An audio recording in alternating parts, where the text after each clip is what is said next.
right. Okay, hi everyone, and welcome to Fired Up with Alexander Rosenberg. We are so excited to have him with us today. The Fired Up series is the Art Alliance for Contemporary Glass education series. And just a reminder that it is free and open to the public the third Tuesday of each month. So mark your calendars and tell your friends. And Sarah will go ahead and put the AACG website in the chat. So if you guys would like to learn more about it, you can look there. Without further ado, I'd like to introduce Alex Rosenberg. While some of you may have gotten to know him through the Netflix show Blown Away, he was well known to many of us before that for his incredible work as both artist, educator, and writer within the field of glass. So we're thrilled to have him with us. And without further ado, Alex, please take it away. Thanks so much for that introduction, Demetra, and thanks for inviting me. I'm just going to jump right in because everybody's been waiting for a minute. But let's see, let me pull this up. Okay.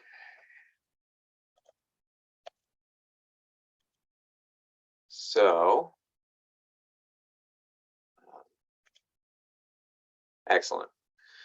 So, I was kind of putting this together and I realized that there were going to be a few, I've been giving a lot of these lately, and I realized there were going to be a few people in the audience who have probably seen me speak relatively recently. So I decided to do like a pretty significant overhaul on the talk. If you've seen me speak recently, there will probably be a few overlaps. Obviously, like there's only so much, work a person can make in 20 years, but I've kind of put something a little bit more chronological, and I'm going to try to talk a little bit more about kind of career path stuff like education, training, influences, and stuff like that in between. And there's another image that I had been using for the last several years as like the very first image of the talk, and I like to use it to frame like how I think about glass as a material and talk about some of the language that I like to use when referring to what I do with glass in my work. And then I was at a wedding a couple of weeks ago, and there were people, it was in the Boston area, and I ran into somebody at the wedding, and she was like, "Do you remember me? I slapped you in the face for this video you were making like 15 years ago." And so she kind of reminded me of this project, which has been kind of presented in different iterations over the years. So I thought I would kind of start with this. And then it's actually, I'll show you the video as the very last thing that I talk about. So kind of give you a little something to look forward to. But the video also, this still was shot with a super high speed camera, which in my mind is related to one of the things that's really important to glass, about glass to me, which is thinking about it as a tool that changes the way that we can see the world. I think a lot about glass and its role in the history of science. And if you look at the way that we've kind of understood the natural world, every discovery about something that's really small or really far away, or kind of that involves observing something that's very delicate, glass has always been this kind of intermediary that we've used to make those observations. So that's one way of kind of looking at the material that I think will show up a lot as we go through this work. So I went to I always knew that I wanted to be an artist, but I didn't have a super clear understanding of what that could be. And glass was definitely something that I think, like most people, I kind of discovered a little bit later in life. So I ended up kind of in a circuitous path where I had dropped out of high school. I was kind of having some other challenges in my life. I ended up on the West Coast. And one of the things I did while I was kind of getting these other aspects of my life together was I just took a course at a local community college, and I tried glass blowing for the first time. And I was not good at it. I don't really know that anybody around was particularly good at it, but I liked it, and I was kind of really excited by the notion that this process that I thought of as being really kind of industrial could be done by an individual with a human hand. I guess that's like the excitement of studio glass, you know, that I was experiencing in this kind of individual way.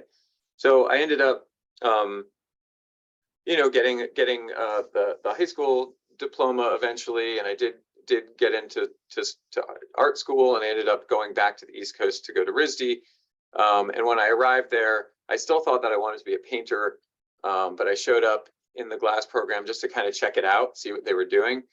And there was this weird stuff going on, and I just kind of got roped in. I kind of started taking those classes, and I ended up becoming a glass major there. And while I was there, you know, the internet wasn't really a huge thing yet at that time. We would go to the library to look at books and try to discover other artists. And I found a book that had these two artists in it. It was Michael Shiner. His work is on the left, and he was one of my first glass teachers. And on the right is Peter Ivy. And they had a really small show together in the Southwest called, I think, Clearly Thinking. I found the catalog for the show. And I saw this work that was just so, I don't know, I had never seen anything like it before. I didn't really, it didn't really fit into what my kind of understanding of fine art or contemporary art could be. And I remember looking at that work and thinking to myself, this is kind of the type of artist that I would like to be. So you can see on the left is Michael Shiner's work. There's a similar, if it's not this piece, there's a similar one in Corning, in the Corning Museum right now, which is beautiful. It's made out of sandblasted sheet glass that produces this kind of ghostly volume. And on the right, you can see that's Peter Ivy. And I love this piece that he still makes this as part of his production line, but it was based on this story that he read about like a person who kept a soap bubble in a mason jar and was able to observe it for like a month or something like that. And so he would create these little bubble containers. So I started school, and I started experimenting a lot with the material. And, you know, there were a lot of things that I was thinking about. This is some pretty older work, but one of them I was kind of just trying to think about how to make a living. And this is another cyclical thought, I think, that appears in the work. And so I started making this project where I was making, fabricating loose change out of glass. So these are cast in lead crystal to scale, and then they're covered with a silvering solution. And what ended up being kind of the interesting thing about them is if you put them into circulation, you could use the nickels in phones and vending machines. They would work. And you could, you know, pay for stuff with them. This little delicate coating on the surface would wear off in somebody's pocket. And so it's something that they took thinking was a metal coin, they'd, you know, pull it out of their pocket later on, and it would be translucent, revealing this kind of unusual material. You can see there's Julia Bryan Wilson, the incredible scholar and writer who happened to be a faculty member at the time. And I was trying to do this this thing where I was using a storefront to sell them, and I was trying to sell them in different ways, like as kind of the cost of the material or the value of labor. Or I was trying to learn something just about the value of my time, I guess, in the craft. This was also from that time. It was a you know, thinking about glass and thinking about breath and this kind of bodily process making something. I was thinking about a very small gesture doing something big. So this is in a small gallery space, and you would breathe into this box, and the wall would move in and out with your breath. So kind of small action makes a big movement. You can see there's, I was kind of enamored with that little piece at the time. When I wrapped up my undergraduate degree, I had a lot of you know, started to become part of this international community. You meet people from all over the world. And I think I just kind of wanted to visit people, or I was just sad that I couldn't see everybody that I had for a long time. So I built this object. The piece is called To Send Myself in the Mail. I was thinking about that story about, you know, somebody who wraps themselves up in a package and sends themselves to visit a loved one. And in this case, it's a disposable camera that goes in this box. And when you open the box, it sets off the flash and exposes a frame in the camera. And then when you close it, it advances it to the next frame. So it can be sent from place to place, like kind of like a chain letter. And at the end, you end up with this entire roll of film of people looking down and surprised. You know, it's kind of a roll of all these people looking the same. So at the end of that degree, or in the midst of that degree, I should say, I had a chance, I got a scholarship to go take a class, a summer class at Haystack Mountain School of Craft. And I was fortunate enough to get a chance to get to work with Catherine Gray, who many of you know probably from, you know, reality TV. But I don't know, Catherine's just like a total amazing, badass artist who's had a long and incredible career, continues to have a wonderful career in her own right. And I've always been a huge fan of her work. I love this series. There were these kind of like nesting sets for like dinner for one, she called them. They were like kind of lonely person dinner multi-tools. And I was always enamored with the kind of quality of glass working with this kind of playful thought behind it. So yeah, after I finished the degree, I started, I took a year and I started a business where I was fabricating work for other artists. I had a really nice situation where the guy that was renting to me, he allowed me to use his metal shop for free. He was a retired metal restoration guy. And I started building stuff for other artists, and I started working, you know, working on some more esoteric of my own projects. And during that time, I was commuting from Rhode Island to Boston quite a bit to do some glass blowing. So I would drive up and I would drive back down, and I would be driving at odd hours of the night, and I would get tired. And I started noticing that if I drifted off to the side of the road onto the rumble strip, it would make a noise, and the noise would be different depending on the speed that I was driving. So the thought occurred to me eventually, I wonder if that could be played like an instrument. You know, I wonder if like this kind of virtuosity that I was trying to learn with this material could be applied to this, this different process. So I made this composition. This is actually, I've started graduate school at this point for this, and I hope some people in the audience will know this tune. This was like pop music, I think, from the 80s by Dan Hill, Sometimes When We Touch.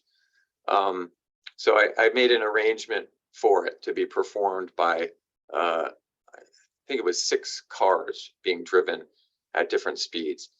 And I built this object, which is supposed to look like a car stereo that would perform it in this gallery space. It was bolted into the elevator, and it would go. So this should be playing right now. Can anybody give me a, I'm not hearing it. Oh, that's too bad. Hang on. New machine. There it is. Okay, can you hear that? Give a thumbs up. All right, so I'm just gonna let you listen for a moment. See what that is.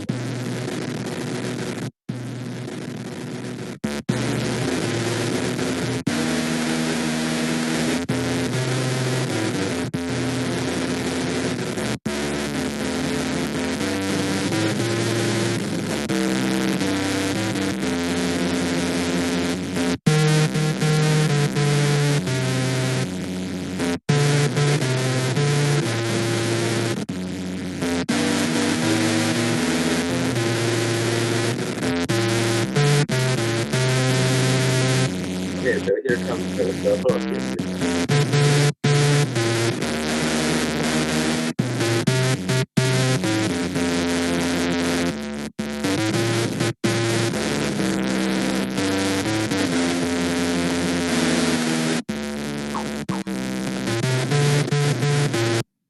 Okay, maybe that's enough of that. I seem to make, when I do sound, it tends to be like almost unlistenable.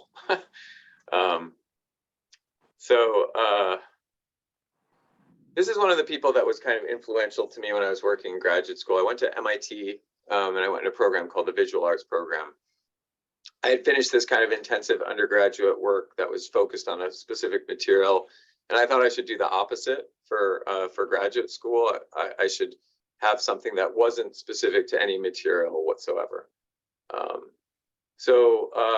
And I was really fortunate to get to work with Joan Jonas, who was really a very influential kind of, I think, performance and mixed media artist who started her work in the 1960s and 70s and kind of the downtown New York downtown scene, but just really continues to be prolific. And there's a lot of things that I really liked about working with her. I still do work with her on occasion. She I think became enamored with glass after I made a couple things for her, and I've made some stuff for her different exhibitions before. But she was really interested in the way, like, making an image or making an object could be a performance in its own right. She liked to think a lot about drawing as a performance. And when I was invited to be a part of this exhibition that involved drawing, I wanted to think about like how I might be able to do that with glass. So you can see here, this is still from this video, which I'm going to show you, where I was using this kind of rudimentary motion tracking software to follow the glass as I was making an object everywhere that I was going in the flame. This is the shop at MIT, by the way, for the Rosens. And that's Marty Demain, his ponytail in the upper right-hand corner, if anybody knows him. But so I made this video. I had this motion tracking software follow the glass everywhere that went in the frame, and I had this line that was sampling the color from the glass as it changed over time. So it goes from very bright to kind of darker and darker and darker. And the object that I made was this low bowl, and I sandblasted it, and then there was a little projector that would kind of project just that animated line back into the object that had been produced. So here is that video. Let's see if that works. Yeah, that's it.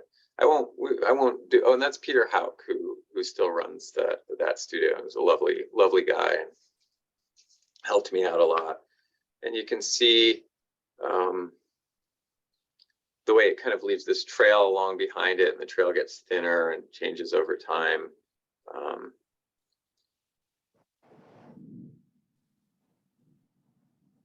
Yeah, that's the basic gist of that. Oops. There we go. So during that same time, I was just kind of wandering around this new city,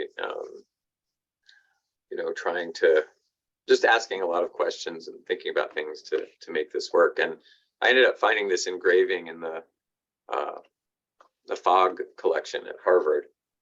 And it's a Benjamin Franklin wearing this unusual fur hat. And I started trying to figure out why he was depicted in that way. It turned out that when he went to Paris in the 1770s, he was a really big celebrity already. And this philosopher, Rousseau, it was also very popular during that time. And here he is depicted in traditional Armenian costume, including a fur hat. So the artists, when they went to kind of commemorate this visit of Benjamin Franklin, they decided putting him in the fur hat would kind of intellectually link him to this great thinker. So I decided that if being portrayed in a fur hat could make you somehow enlightened or intellectually superior, I should get a photo, or I should make that image of myself. This is kind of a digitally manipulated thing that I did using Photoshop to make me look a similar way. I sent that to a factory in China, which makes these kind of high quality handmade oil paintings.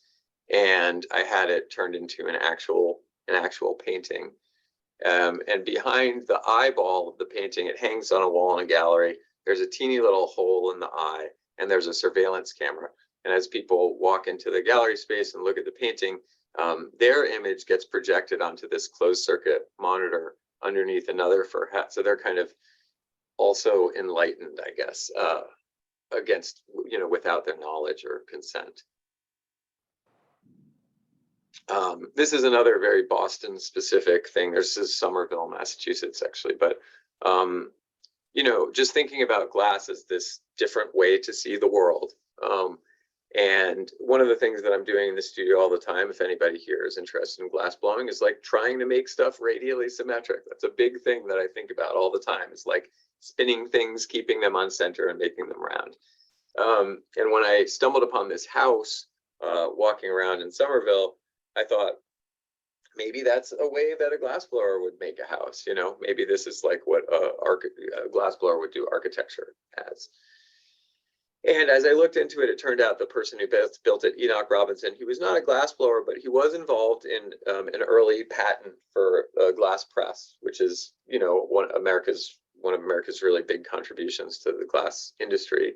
And he was this kind of eccentric hardware manufacturer who had patents for other things like attaching a glass sphere onto a doorknob and similar types of things. So Robinson was interested in that same time period in Europe that I was just talking about with Benjamin Franklin in that visit. He wanted to visit or to be a part of that era. And he made this house as kind of a monument to this longing. You can see he wallpapered the inside of the house with these scenic, these kind of handmade European scenic wallpapers. He wanted to visit these kind of pleasure gardens that important royal people would have gone to during that time. So this is what the house was actually modeled after. It's called the Broken Column House, which is a folly. It's kind of a manufactured ruin, and this is in a garden called Deserterets in France. And I kind of wanted to make a monument to his monument, a little installation about this desire to go to a time and place that's impossible. So I made this glass object, which you can see on the left, which is a scale model of the house. And there's a little light bulb that hangs down inside. And then I made on the right, I had somebody go to the actual Broken Column house and take a photo out the window. And I used that scenic wallpaper. There's this one kind of archival image of the inside of that house to make a collage of what the view of the actual view outside the window was. And this stuff was all placed in the midst of a small darkened room, and you would sit and you would wait and you'd wait and you'd wait, and it was dark, and your eyes would dilate, and then suddenly there would be this flash, and this object that began kind of as a model with you looking in would invert with this projection of the architectural detail on the wall around it, and it would be almost as if you were inside of an architectural space looking out. And the shadow aligns with that kind of collaged image, almost as if you were kind of transported to the place that he wished that he could go to. The other thing about this is it involves this phenomenon called afterimage. Like if you've ever sat in a darkened space and pressed the flash on your camera. So this flash happens so briefly and so brightly that this detail that you see is actually temporarily burned onto your retinas. And everybody that's witnessed it can close their eyes and kind of see those details, which in my mind is kind of like sharing a dream. Oldie but goodie. So I wrapped up graduate school, and I ended up the first thing, after doing all of this kind of non-material specific stuff, I was interested in coming back to something that was related to glass or glass teaching. And I ended up doing this residency for a year at Rochester Institute of Technology. It was really a wonderful opportunity. It was like all the glass that I could use and some experience teaching, a lot of stuff that I was looking to do. But also there was no money involved. So I was very kind of frugal, and I was thinking a lot about it. And I think like staring down my dollar bills, like wishing that they would turn into 5s or 10s.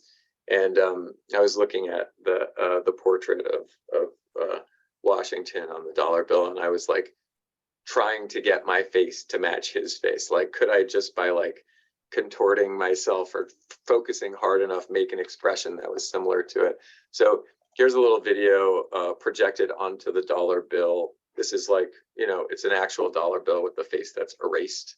And that's just me kind of trying as hard as I can to imitate the face that I see on there. I think this kind of, I don't know, speaks to something about my interest in history as like a way to connect with people in the past, like not just about kind of learning stories, but as a way to kind of participate. So this is a thing that would be, use a very small projector, and be cropped kind of perfectly. So it would just be like taped to a wall of a gallery space, and it would look almost normal from, oh, is that a question? Turn the volume down. She just left for the hairdresser. Okay, not a question. Anyway, this would look kind of normal until you notice like a blink. I also started working on this project, which ended up going on for years. And the iteration that you see here is a bit later on. I was making it while I started my teaching position at University Arts. I started running the glass area of the college in Philadelphia. And I was saving up all the glass that I made, thinking about the studio practice, like what I do every day in the studio, separate from these projects that you kind of see on the screen. And I wanted to know what all that glass added up to. So I saved it and I collected it, and I was just playing around with it in the studio for a year. I saved it all up. And I was playing around in the studio with a light source, and I realized that if I moved the glass in a precise way, I could sculpt a shadow out of it. And I decided that I was going to make a self-portrait of a body reclining using the shadow of these glass that I had made. But it felt a little, I don't know, it felt a little like overly serious or self-aggrandized. There was something kind of missing, incomplete about the work. So I kind of sat on it. And there was also this, I was starting to get this like more and more kind of awareness and discomfort with this, I guess you could say like kind of toxically masculine studio culture that sometimes followed, came with glass making spaces. And I felt like I wanted to address that in some way. So I found this page from a journal that I kept when I was when I was about an 11-year-old, and my family took me on a trip to Italy.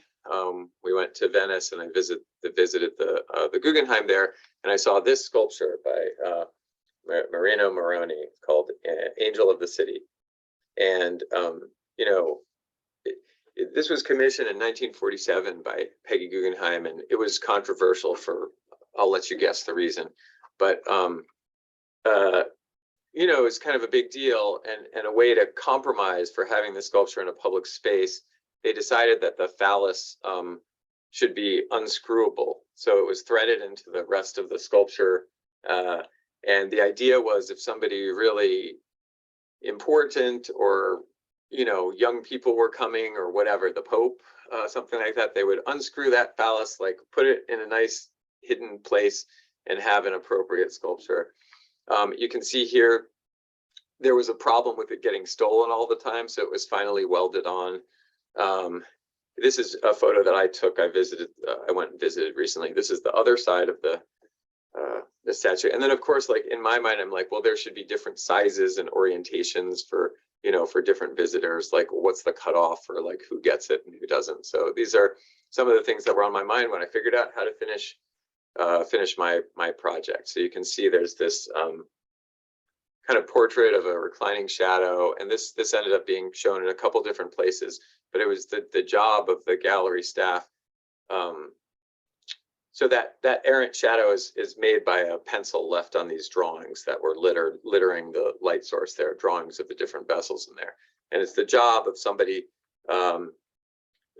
working in the gallery to adjust kind of the size and orientation based on who's going to be there that day. This is a chandelier that looks like the arms have gone limp, like a dead octopus. I'm going to race through a couple of these real quick. This is the work of another artist who I was working for, spent a lot of time with, named Paul Etienne Lincoln. He's it's hard to just, he's kind of a weird inventor type person. And this is a car that he built that runs on laughing gas and linseed oil. And the way that there are these like kind of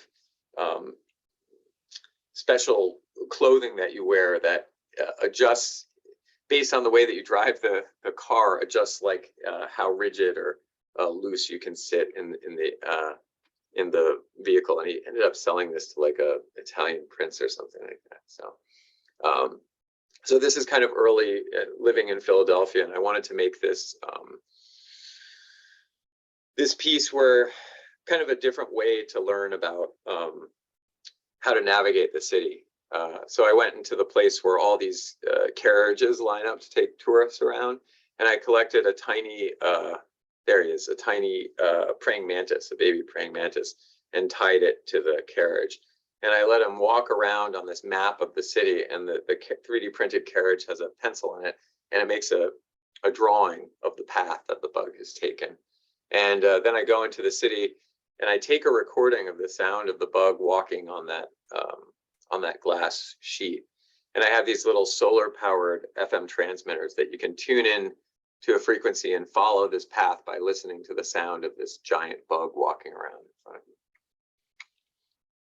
This is every single phone that I've ever had that has a camera. I take a picture of the old phone.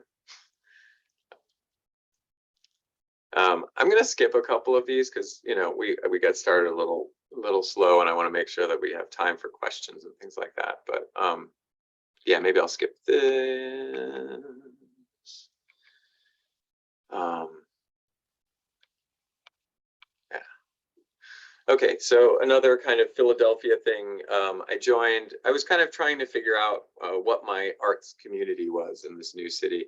And I ended up, it's so nice. I love Philly as an art city. I ended up running into the artist Virgil Marty, who lived in my neighborhood. We walked our dogs in the same place. And he told me that there's this experimental artist-run gallery called Vox Populi, which I had gone to exhibitions of, and I thought it was kind of interesting. Philly has this history of these artist-run spaces, which I think is cool. And Virgil told me that they were looking for new members and that I should apply. So I went and applied, and I ended up joining, and I was a member for a bunch of years.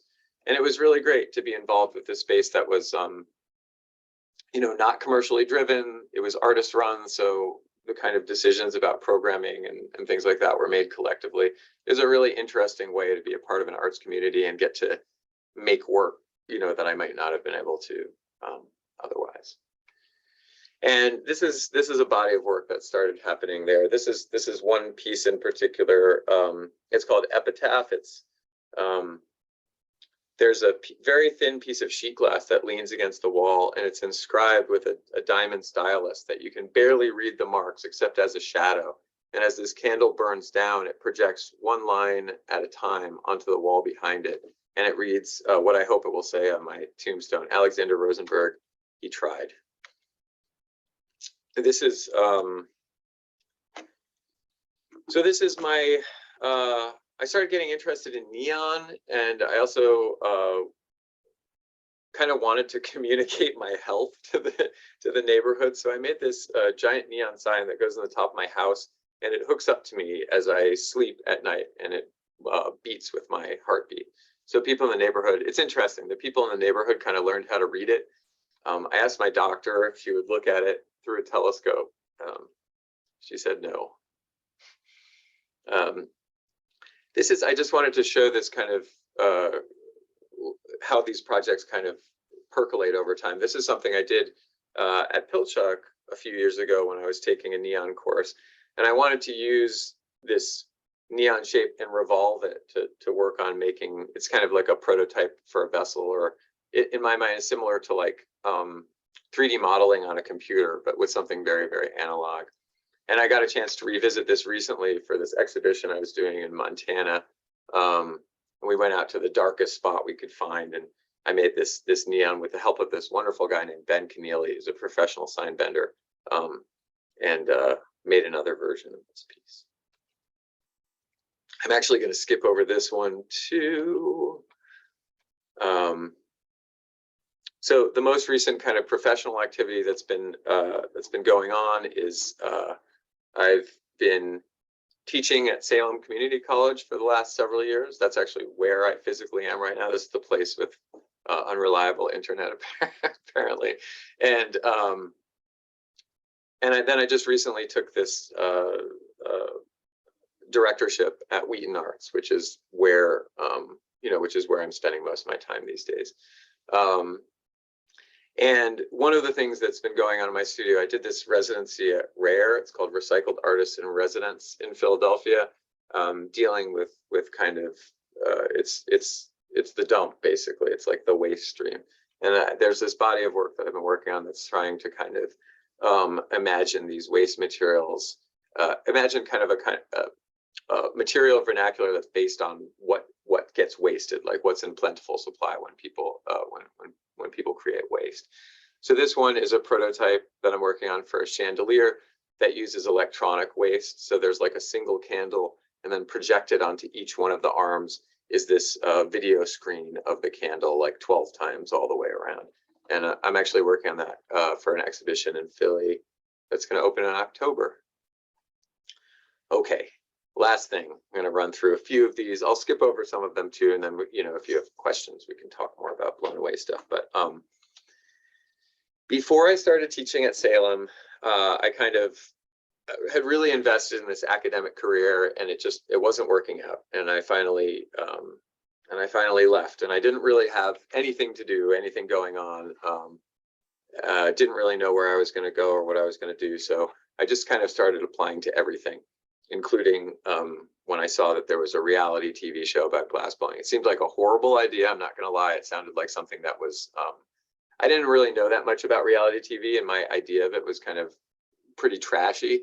And the advertising stuff that I saw didn't really help that. It was kind of like low quality clip art of flames, like on a Facebook thing. I just, but it was like an opportunity to be paid potentially for something that I knew how to do. So I signed up, and I did end up being cast on the first season. And it was a really wonderful and pleasant experience. And I'm happy to talk more about it later if you want to. But here's some of the things that I made. This was the first thing that they asked us to bring a photograph of something that was important to us, and I had brought a photo of my former dog, my dog who had passed away, and I made this. It's a lacrimatorium. It's like something that you use to collect tears as a mourning practice, but in this case, when the tears fill up this the sphere of this vessel, it becomes a magnifying lens and allows you to focus on a part of the photograph. Here's a more recent version, a fancy photograph taken by my friend Jay. This one we were asked to design tableware for a particular meal. And there's this Vietnamese food that I like that's kind of, it's like this crispy basket of egg noodles, and you put this brown sauce and meat in the middle, and it becomes this kind of texture gradient.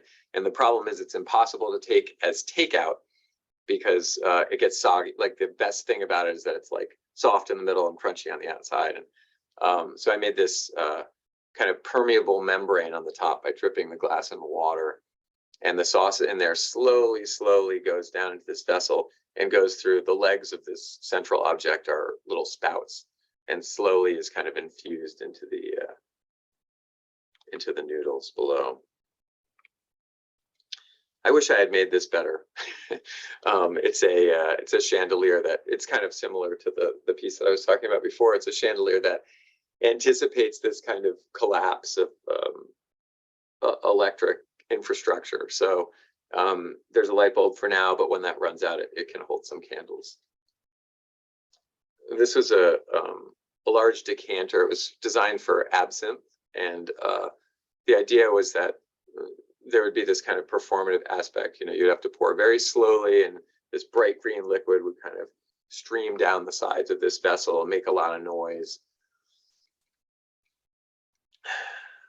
This was definitely, I think, one of the, I guess, like, audience favorites. We were asked to make a big version of something small, and I chose this, or I randomly selected this pill bottle and pills. It stands about a foot tall. This is a newer version of that, although I do now have a really nice way to put those ridges in the lid, which I do with a cold process.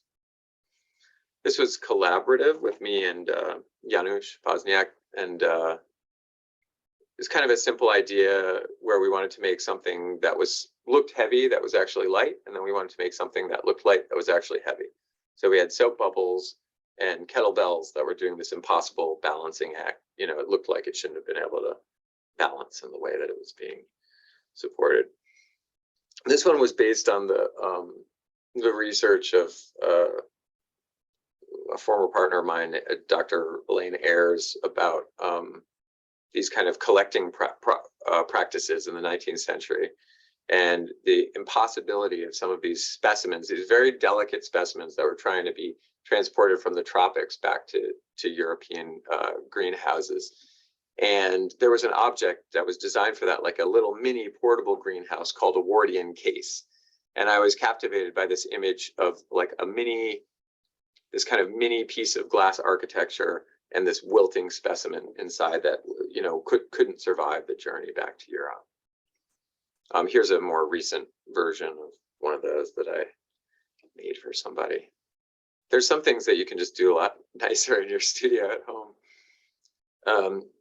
This was supposed to be about a body in motion, and I was thinking about John Cage's silent performances, this idea of like, even when a body's at rest, there's like these processes, these interior processes that continue to go. And in this case, I was thinking about lungs. And so there's inside this object, there's like small lungs and big lungs. And if you spin them fast, it kind of looks like they're inflating and deflating. I went on a Christmas special too, of Blown Away, which is kind of funny as a non-Christmas celebrator. This first one was an orrery. It's a small model of the solar system. This is from my best friend's family's holiday smorgasbord. It's called a glug party. It's this kind of pickled herring.